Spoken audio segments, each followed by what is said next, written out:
those films that we love and the films that we hate. But what about the ones that are considered bad, but we still find ourselves liking them for some odd reason? That's what I'm here to look at today. This is my top 10 guilty pleasures. Number 10.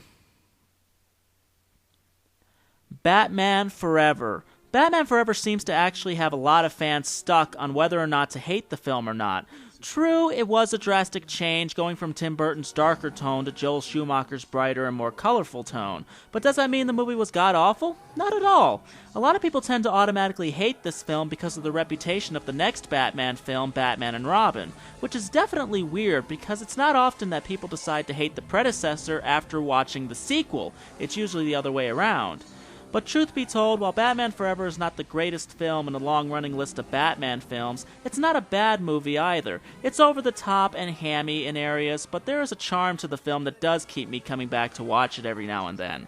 Granted, I don't like the film's portrayal of Two-Face, but I do love its portrayal of the Riddler. Hey, at least they managed to get one villain right. So overall, I think this is a film that's definitely worth watching. It's not great, but it's not terrible either. Number 9. Judge Dredd. Ironically, another comic film, this time starring Sylvester Stallone as the classic superhero Judge Dredd.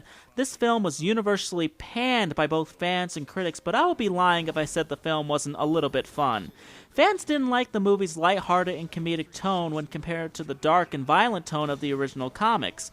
But a lot of people tend to forget that almost all comic films were doing this during the time. Studios felt forced into changing their strategies with comic films after the parental and critical backlash on the dark tone and violence of movies like Teenage Mutant Ninja Turtles and Batman Returns. And as we all know, studios were willing to listen to parents and critics and not the actual fans. So yeah, us fans were not going to win at that time. So while us fans loved the films being that way, parents and critics had the final say in the matter. Judge Dredd followed this rule to the T, taking the dark and violent comic book and turning it into a comedic film filled with one-liners and really lame action sequences. However, it's one of those films that's so bad that you can't help but watch it. It's actually entertaining because it's so bad. While I am very happy that they finally made a loyal adaptation to the comic with the recently released film Dredd, I still find myself popping this film into my DVD player every now and then. Number 8. Terminator 3. So how did Hollywood make a sequel to a film that already ended the established story and was never meant to have a sequel? By making the exact same film, just with more action.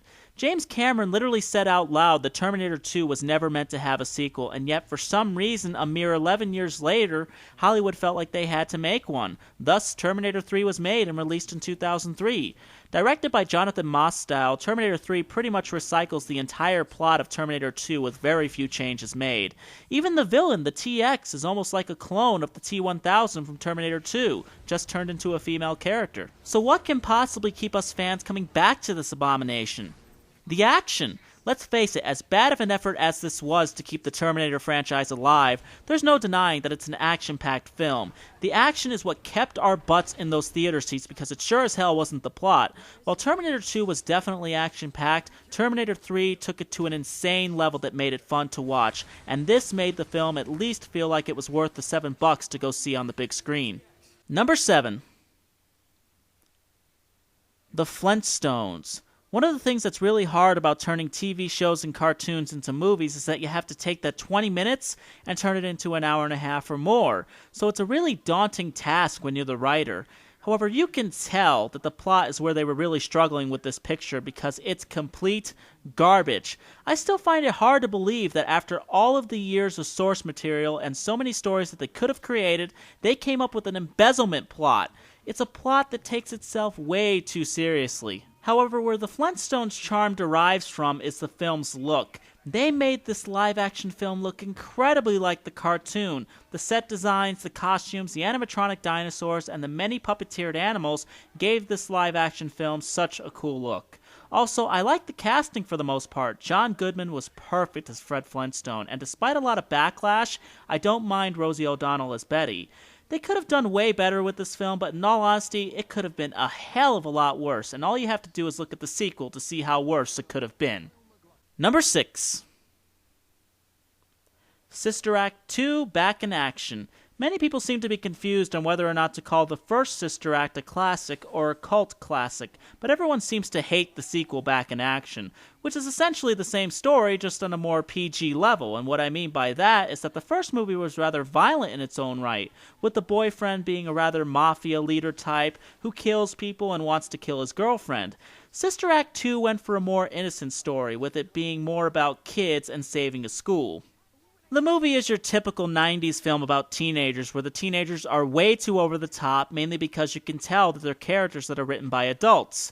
I'm not gonna lie, I hated this film when I first saw it. I thought it was the most boring hour and a half of my life, but this film has grown on me over time. It has its share of hilarious moments. For instance, the male teachers driving the van on their way to the music competition is a great scene. And I've also grown to like the story a lot more over time. It's not a great story by any means, and the film itself is nowhere near as good as the first, but it's still a movie that I found myself sitting through on occasions. Number 5. Queen of the Damned. Once labeled the worst vampire film of all time, until this came out, Queen of the Damned took Anne Rice's popular novel and made it as dumb as they possibly could. Now, in all honesty, I wasn't a fan of the original novel either. In fact, I'm not the biggest Anne Rice fan to begin with. I like her characters because I think she writes very interesting characters, but her stories are not always as good, and Queen of the Damned was great proof of that. I loved the characters in the novel and thought they were well written, but the plot I thought was the most ludicrous thing that I had ever read in a vampire novel. At least until I read the Twilight franchise. Queen of the Damned, the movie, for the most part, brings all that ridiculousness into the film and even makes it more insane, in a way that works to the film's advantage. Yes, the film is incredibly stupid, but it really makes it fun to watch. It's fun to watch because the story takes itself way too seriously, and that makes it even more fun. Also, despite the movie's flaws, there are a good number of things that they did right. For one, the film has a kick-ass soundtrack that will make any rock fan happy. The action is also pretty cool, and to the movie's credit, it has a good cast. While some of the cast members don't quite look like they were described in the novel, they managed to fit the characters that they're playing. Also, on a final note, at least this film's vampires can pass as vampires, unlike the glittered-up vampires seen in this abomination. So yeah, Queen of the Damned is stupid, it's clunky, and has an outlandish plot for a vampire film, but that makes it all the more fun to watch. Number 4. Purple Rain. This is actually a film that seems to have been forgotten about more as time has gone on. It's kind of a biography movie about Prince, and it's actually one of very few biography movies that stars the actual person it's about. The only other movie that I can think of that did that was Private Parts with Howard Stern. Now, to be fair, when looking at the movie, the way it's filmed and the way it's acted, it screams 80s B-movie, which is probably why it's faded into the darkness after all these years. The movie is incredibly cheesy, especially some of the music sequences, but that's actually what makes it charming in a way. It's cheesy, it's over the top in both its story and acting, but it works. Surprisingly, when I say over the top in its acting, I'm not talking about Prince himself, which is surprising. Prince is not an established actor, and yet he does a really good job. It's the rest of the cast that's over the top. Also, to the movie's credit, it has a really wonderfully written climax. Granted, Prince's little emotional fit that he throws in the basement towards the end is incredibly bad, but the final musical sequence saves it. Number 3. Look Who's Talking. This is a film that so many people want to hate, but it's so unbelievably charming and innocent that you just can't. It's so charming and innocent that it's almost sickening. Look Who's Talking is one of those films that shouldn't have worked as a movie but somehow did because it's such a dumb concept. The whole talking baby thing doesn't seem like an idea that would work for an hour and a half or longer movie. However, the film tries to do more than just a talking baby thing. Yes, that is the focal point of the film, but they also include an adult storyline that keeps things balanced. And in all honesty, it's really the mixing of those two elements that keeps this film afloat, because I don't think just the talking baby element would have kept this film above water. Now, with that being said, is the film any good? Yes and no. It's one of those films that you know is bad when you're watching it, but you just can't turn it off. The talking baby idea is funny, but what's even more funny is how much more childish the adult storyline is. The adults in this film actually act more like kids than the kids do. However, the film's cast is really great, and the acting, despite how childish it can be, is great considering the outlandish storyline. And the chemistry between John Travolta and Kirstie Alley is wonderful. So yeah, it's not a totally good film, but it's still a film worth sitting through. Number 2. Bride of Chucky. Okay, first of all, in my opinion, none of the Child's Play movies are scary. To me, they've always been rather funny to watch, but to the franchise's credit, the series was never god-awful, until Seed of Chucky, but I'll save that for another review. I didn't even mind Child's Play 3, which has been labeled the worst of the franchise. The entire series is a guilty pleasure for me, because none of the films are really that good, but they're fun to watch because it's rather amusing seeing a doll kill everyone in a movie. However, I think the most entertaining entry was Bride of Chucky. With this entry, fans seem to be really divided over it, some finding it good, while others thought it was an insult to the original movie. For me, I enjoy it because the movie is actually kind of a parody, which is amazing because it's actually part of the franchise. I can honestly say, that is something I don't think any other franchise has done. The movie comes off more as a comedy than a horror flick, and the comedy is completely demented, especially with the main characters Chucky and Tiffany. So overall, I can see why fans are divided over it, but I find it to be unbelievably entertaining. True, the movie is completely psychotic, but it's fun nonetheless.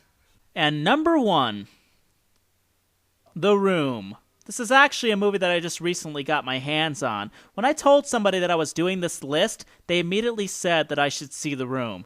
I remember the Nostalgia Critic's review of it, and I finally decided to buy myself a copy of the movie.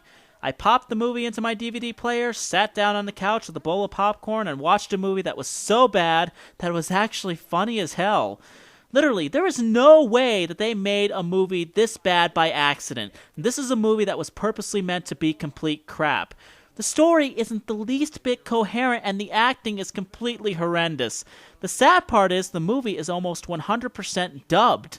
Apparently, due to sound issues during the production, the movie had to be dubbed over, which is standard for most movies. Having worked in the film industry, I can honestly say that we do that a lot.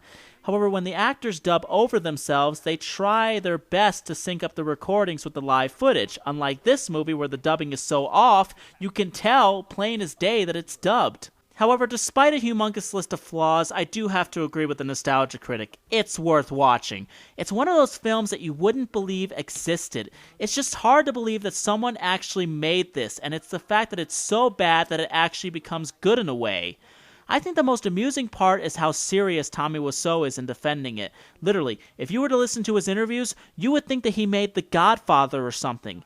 I think if the film had been labeled a parody rather than a drama, I think we all would have viewed it a little bit differently. But the sad part is, we might not have viewed it as entertaining as we find it now, because the movie would have had a reason for being so stupid. But that's my top 10 guilty pleasures. None of these movies are masterpieces. Most are mediocre at best, while some are just god-awful. But they're the type of movies that we just have to watch every now and then. We just find ourselves going back to these films despite how bad they really are. Well, everyone, that's it for now. Thank you so much for listening, and I will see you next time.